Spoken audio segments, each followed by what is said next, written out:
एउटा यस्तो समस्या जुन आजभोलिको समयमा धेरै व्यक्तिहरूमा बढ्दै गएको पाइन्छ, जस्तो कि आफ्नो शरीरमा कुनै पनि रोग नहुँदा पनि आफूभित्र निकै नै ठूलो रोग छ भनी सधैँ चिन्तित रहिरहने। उदाहरणका लागि कसैलाई एक हप्तादेखि टाउको दुखेमा टाउकोमा ब्रेन ट्युमर नै भइहाल्यो कि भन्ने सोच्ने, ब्रेन ट्युमर भयो होला भन्ठानेर पटक पटक एमआरआई सिटी स्क्यान गर्न चाहने, तर सिटी स्क्यान र एमआरआई को रिपोर्ट भने एकदमै नर्मल आउने। त्यस्तै अलिकति छाती दुख्दा हार्ट अट्याक नै आइहाल्यो कि म त अब मरिहाल्छु कि भन्ने सोच्ने, पटक पटक छातीको इसिजी गराउने, इको गराउने। यस्तै अर्को उदाहरण भनेको घाँटी अलिकति दुखे पनि घाँटीमा केही अड्के जस्तो भए पनि मलाई घाँटीको क्यान्सर भइहाल्यो कि भनेर इन्डोस्कोपी, नेजल इन्डोस्कोपी गराइहाल्ने। शरीरमा त्यस्तो ठूलो कुनै रोग नदेखिँदा पनि आफूभित्र ठूलै रोग छ भनी सोचिरहने समस्या यदि तपाईँ या तपाईँको परिवारमा कसैलाई छ भने यो समस्या हाइपोकोन्ड्रियोसिस हुन सकिन्छ।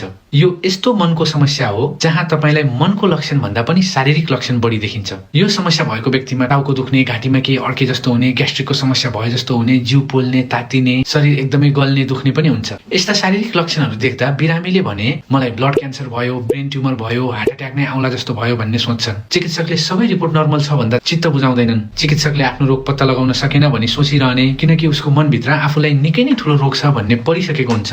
यो समस्या बढ्नुको एउटा कारण भनेको आफ्नो रोगको बारेमा पूर्ण ज्ञान नहुनाले पनि हो। इन्टरनेटको जमानामा जोसुकैले पनि आफ्नो समस्याको बारेमा बुझ्न चाहनु स्वाभाविक नै हो। यसरी आफ्नो समस्याको बारेमा बुझ्दै जाने क्रममा गुगलमा सर्च गर्दै गर्दा धेरै कुराहरूको गलत इन्टरप्रिटेसनले बिरामीहरूमा जनशंका बढ्दै जानु, ओहो मलाई त यस्तो रोग लागेछ, उस्तो रोग लागेछ भनेर सोच्दै जानु, यसले गर्दा पनि यो समस्या बढ्दै गएको छ।